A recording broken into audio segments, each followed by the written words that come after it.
Hello everyone. जो आज का क्लास है आजीविका का वो एनआरएलएम का पार्ट 3 होगा। एनआरएलएम का पार्ट 2 जो है आ गया है और पार्ट 3 ये भी एनआरएलएम वाला जो चैप्टर है यूनिट 2 उसका पार्ट है। इसमें आप पढ़ोगे आईआरडीपी को, यानी कि इंटीग्रेटेड रूरल डेवलपमेंट प्रोग्राम, एकीकृत ग्रामीण विकास योजना या कार्यक्रम बोल सकते हो, इसको बोलते हो आप। तो इसके बारे में पूरा मैं पढ़ाऊंगी। और एक चीज और ध्यान रखना, एडीओ में ये जो आईआरडीपी है इसके अंतर्गत आपको 3-4 और चीजें मिलेंगी, जिसमें है आपका द्वाकरा, उसके अलावा गंगा कल्याण योजना, उसके अलावा एक ट्राइसेम होता है। तो ये सब इसी में आते हैं एज अ कंपोनेंट। तो सारी चीजों को मैं एक में लूंगी। तो आप अगर चैनल पे नए होंगे तो सब्सक्राइब कर दीजिएगा, वीडियो को शेयर जरूर कर दीजिएगा और लाइक कमेंट कर दीजिएगा। इससे हमको क्या मिलता है, एक प्रकार से इंकरेजमेंट मिलती है। ओके, चलिए स्टार्ट करते हैं इस योजना को। तो जो एकीकृत ग्रामीण विकास योजना या कार्यक्रम बोल सकते हैं, इसके बारे में पहले समझे तो इसका पूरा नाम होता है integrated rural development programme. Okay, IRDP का पूरा फुल फॉर्म क्या होता है, इंटीग्रेटेड रूरल डेवलपमेंट प्रोग्राम। ये अपने आप में पूछा जाने वाला क्वेश्चन है। हिंदी में इसको समेकित ग्राम विकास कार्यक्रम भी कहा जाता है। ओके, समेकित ग्राम विकास कार्यक्रम भी इसे कह दिया जाता है। यह जो है ये किसके अंतर्गत आता है, तो ये भारत सरकार की योजना है। मतलब यहाँ पे राज्य सरकार का रोल नहीं है, राज्य सरकार केवल अंशदान देगा, लेकिन फिलहाल याद रखना ये क्रियान्वयन कहाँ से होता है, भारत सरकार। और इसकी क्रियान्वयन एजेंसी कौन है, ग्रामीण विकास विभाग। तो पंचायत एवं ग्रामीण विकास विभाग वही इसका क्या रहेगा, क्रियान्वयन एजेंसी। इसलिए हम क्या बोल रहे हैं कि भारत सरकार का ग्रामीण विकास कार्यक्रम है, जिसको संचालित करता है पंचायत एवं ग्रामीण विकास विभाग या मंत्रालय। 1978 में इसको प्रारंभ जरूर किया गया था, परंतु 2 अक्टूबर 1980 से ये संपूर्ण भारत में लागू है। तो हो सकता है ये वाला जो है आपको पॉइंट पूछे। ओके, 2 अक्टूबर 1980, इस डेट को बिल्कुल ध्यान रखेंगे।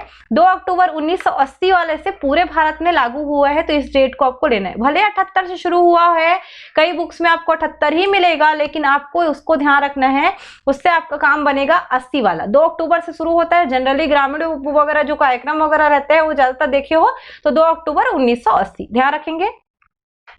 उसके बाद और भी पॉइंट है इस पे। चलो, एक फॉन्ट इशू था उसको मैं सुधार दी हूं। तो अब नेक्स्ट पॉइंट पे चलते हैं। इसका नेक्स्ट पॉइंट बोल रहा है कारण को। ओके, क्या बताता है, कारण को।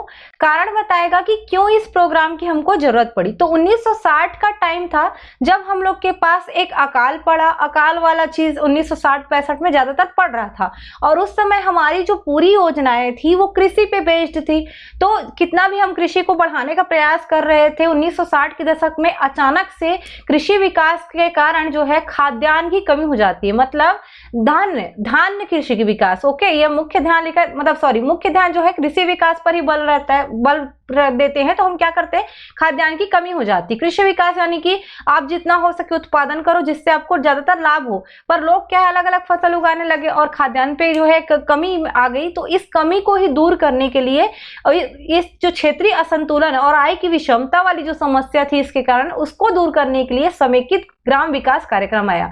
तो कभी भी पूछे कारण क्या था, तो वही आपका कृषि विकास पर जो खाद्यान्न कमी है वो है ना, उस मुख्य ध्यान था इस वजह से। और दूसरा क्षेत्रीय असंतुलन और आय की विषमता। अब लोगों को दिमाग में ये आएगा कि कृषि विकास पर जब ध्यान था तो खाद्यान्न की कमी कैसे हुई। तो कृषि विकास में खाद्यान्न की कमी कई तरीकों से हो सकती है। उस समय हम कोशिश कर रहे थे लेकिन नहीं उगा पा रहे थे। तभी तो समझो ना 1966 से हरित क्रांति क्यों आई, क्योंकि हम जो है खाद्यान्न में बढ़ोतरी कर ही नहीं पा रहे थे। तो वही कारण है। क्षेत्रीय असंतुलन कैसे बढ़ गया, तो कई लोग उगा ले रहे थे, कई लोग नहीं उगा पा रहे थे, कई लोग ज्यादा प्रॉफिट कमा ले रहे थे, कई लोग नहीं कमा रहे थे। तो इससे क्षेत्रीय असंतुलन आया और आय की विषमता बढ़ी कि कोई जो है धनवान व्यक्ति धनी होता गया, गरीब व्यक्ति और गरीब हो गया। तो ये क्या है, आय की विषमता। ये दोनों ही प्रॉब्लम्स के कारण ये कार्यक्रम जो है लाने का मुख्य उद्देश्य बना। और इसका उद्देश्य क्या है, तो जो ग्रामीण गरीबी है, ग्रामीण गरीबी मतलब जो गांव में रहने वाले गरीब परिवार हैं, उनके लिए हम स्वरोजगार कार्यक्रम लाएंगे और उनको उनकी आय बढ़ाने में हम हेल्प करेंगे, जिससे वो जो गरीबी रेखा है, बिलो पॉवर्टी लाइन है, उसको वो पार करने में क्या होगा, मदद हो सकेगा। तो ये इसका मुख्य उद्देश्य बोल सकते हो।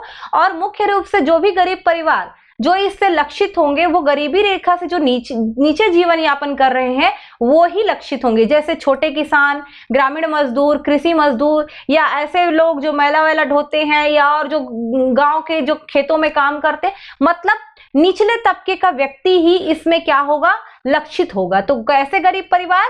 जो निचले तबके की है, निचले तबके मतलब छोटे छोटे किसान हैं, ग्रामीण मजदूर हैं, कृषि मजदूर हैं, या श्रम विभाग में काम कर रहे हैं, मतलब श्रम वाले जो लेबर हैं उसमें आते हैं, या भूमि वाला जो आपका बोल सकते हो भूमि पे जो भी काम होता है, जैसे धान वान का काम हो गया, या अलग से कोई काम हो रहा है उस पर हो गया, या फिर जैसे घर और बिल्डिंग बनती है ना, वैसे मजदूर हो गए। तो सारे जो छोटे छोटे जो धंधे पानी वाले लोग हैं उनको ही हम इसमें क्या करेंगे, स्पेशली प्रायोरिटी देंगे एक प्रकार से। और IRDP जो है एक जो जिला ग्रामीण विकास एजेंसी है, जिसको नाम क्या देते हो आप, DRDAS। ओके, तो DRDAS ये क्या है, एक ग्रामीण विकास एजेंसी है जिला में। तो जिला ग्रामीण विकास एजेंसी ही क्रियान्वित करती है, वही इसकी क्या होती है, नोडल एजेंसी। तो IRDP किसके अंतर्गत जो है चलता है, या कौन इसको क्रियान्वित करता है, ये क्वेश्चन अपने आप पे बनता है। तो याद रखिएगा DRDAS। ओके, ये होता क्या है थोड़ा सा आगे बता देती हूँ मैं आपको, जिससे आपको ईजी हो जाइए। जो DRDA होता है या DRDAS बोलते हैं, जो वो स्थानीय संसद में शामिल होते हैं। स्थानीय सांसद शामिल होते हैं, यानी कि मान लीजिए किसी जिला में कोई व्यक्ति सांसद है, उस एरिया में संसदीय क्षेत्र में कोई व्यक्ति सांसद है, तो उसको हम उस DRDA में शामिल कर लेंगे।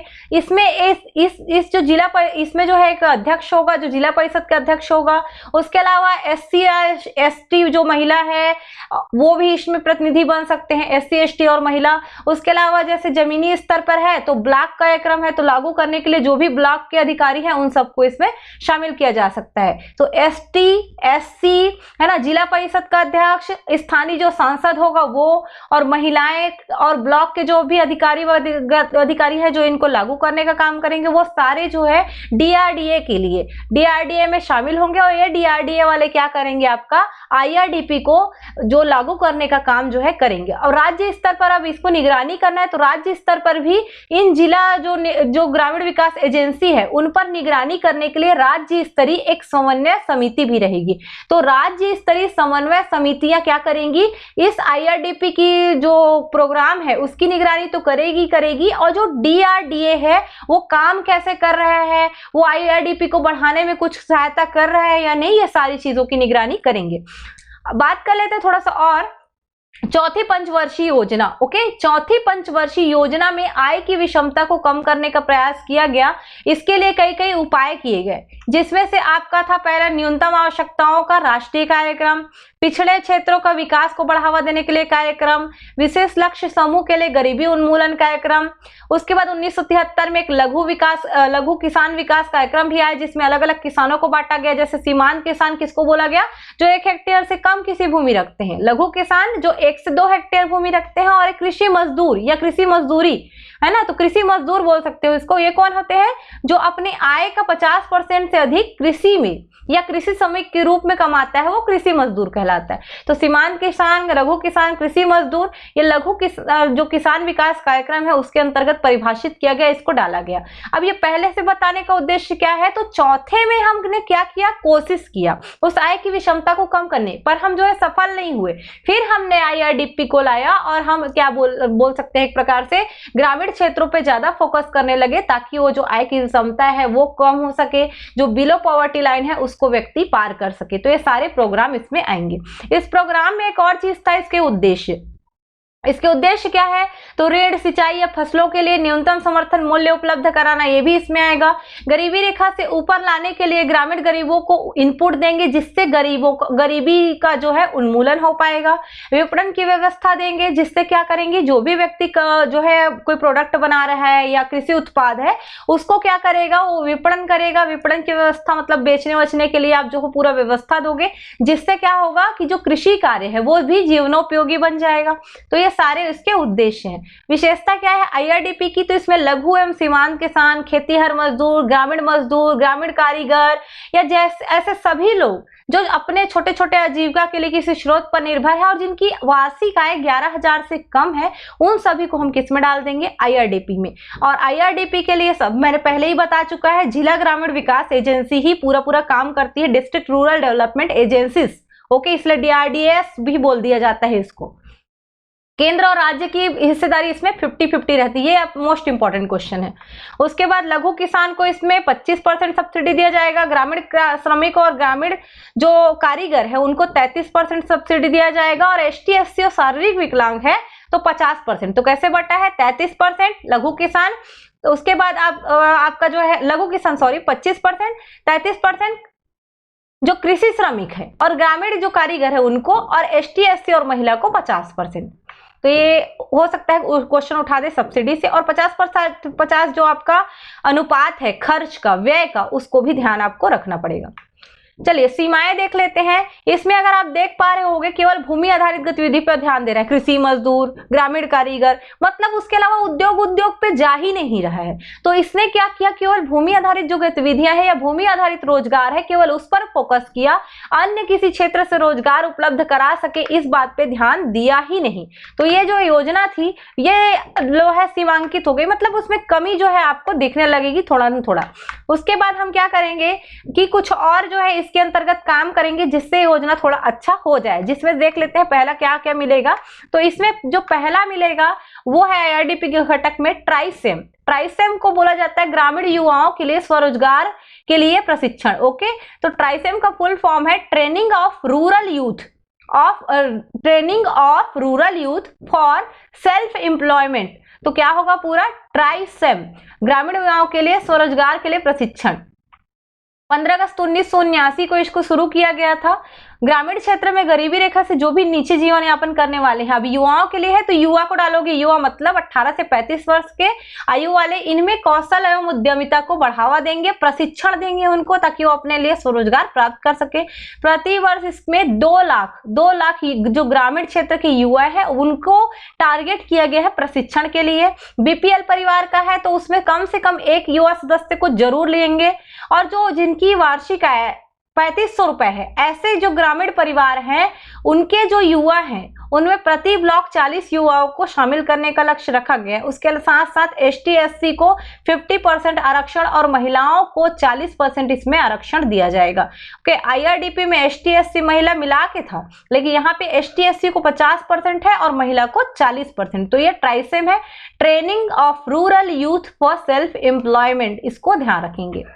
उसके बाद और 2 योजना है जिसको देख लेते हैं। द्वाकरा, ग्रामीण क्षेत्र में महिलाओं और बच्चों का विकास। तो इसमें क्या आएगा? द्वाकरा का full form development of women and children in rural areas. ये द्वाकरा का फुल फॉर्म है। फुल फॉर्म बिल्कुल ध्यान रख लेना इसका, क्योंकि वो क्वेश्चन में पूछने वाले हैं। सितंबर 1982 में ये शुरू हुआ था द्वाकरा। इसमें होगा क्या? तो जो 18 से 35 आयु वर्ग के हैं, जो गरीबी रेखा से नीचे जीवन यापन करते हैं, बीपीएल रेखा के नीचे जीवन यापन करते हैं, बिलो पॉवर्टी लाइन की रेखा के नीचे हैं, वहां के जो ग्रामीण महिलाएं हैं, क्योंकि इसमें अपने वुमेन एंड चिल्ड्रन जुड़ा है, तो ग्रामीण महिलाओं को कौशल और उद्यमिता का प्रशिक्षण देने का लक्ष्य रखा गया। मतलब एक प्रकार से क्या है, ये भी कौशल उद्यमिता का प्रशिक्षण ही देता है। महिलाओं को इसमें ऋण और सब्सिडी दिया जाएगा, और योजना के क्रियान्वयन के लिए एक स्व सहायता समूह भी गठित किया जाएगा। स्व सहायता समूह भी किसका? महिलाओं का। तो ये इसमें 10 से 15 सदस्य रहेंगे और स्व सहायता समूह के माध्यम से ये जो है आपका प्रशिक्षण दिया जाएगा। इसमें अंशदान कितना है? तो 25,000 रुपए चक्री निधि से मिलेगा। उसके लिए स्व सहायता समूह को कुछ रूल फॉलो करने होते हैं, तो वो स्व सहायता समूह का पाठ है, उसको पढ़ोगे आप। 25,000 रुपए चक्री निधि। अब इसमें उसके अलावा क्या क्या अंशदान रहेगा? तो 40% केंद्र, 40% राज्य और 20% यूनिसेफ देगा। तो 40-40-20 का रहेगा। फिर एक थर्ड योजना है गंगा कल्याण योजना, इसको भी देख लो थोड़ा सा। 1 फरवरी 1997 को आई थी। गंगा कल्याण मतलब ऐसा नहीं कि गंगा जाके साफ करोगे उसको, ऐसा वाला नहीं है। 1 फरवरी 1997 को ये लाया क्यों गया? गरीबी रेखा से जो भी नीचे जीवन यापन कर रहे थे लघु और सीमांत किसान, उनको सिंचाई सुविधा देने के लिए। तो गंगा कल्याण मतलब सिंचाई सुविधा से रिलेटेड रहेगा। बोरवेल और ट्यूबवेल की सुविधा, तो इसमें सब्सिडी मिलेगा उनको, ताकि जो भूमिगत जल है उनका वो दोहन कर सके और अपने जो फसलों वगैरह में सिंचाई कर सके, जिससे वो ज्यादा से ज्यादा पैदावार ले सके, और इससे क्या होगा कि गरीबी उन्मूलन का लक्ष्य जो है पूरा हो जाएगा। और ग्रामीण क्षेत्रों में इसके लिए औजार किट की भी आपूर्ति की जाएगी, मशीन जो भी उनको चाहिए सिंचाई के लिए वो आपूर्ति की जाएगी, और 10 लाख कुआओं का निर्माण किया जाएगा। ऐसा ये जो गंगा कल्याण योजना है इसमें लाया गया था। तो ये आईआरडीपी के अंतर्गत ये 3 प्रोग्राम, ये इंपॉर्टेंट एक छोटा सा टॉपिक रहा है, इसको बिल्कुल रेडी कर लीजिएगा आप लोग। वीडियो पसंद आया होगा तो शेयर कर दीजिएगा, कमेंट करके जरूर बताइएगा। धन्यवाद। जय जय छत्तीसगढ़।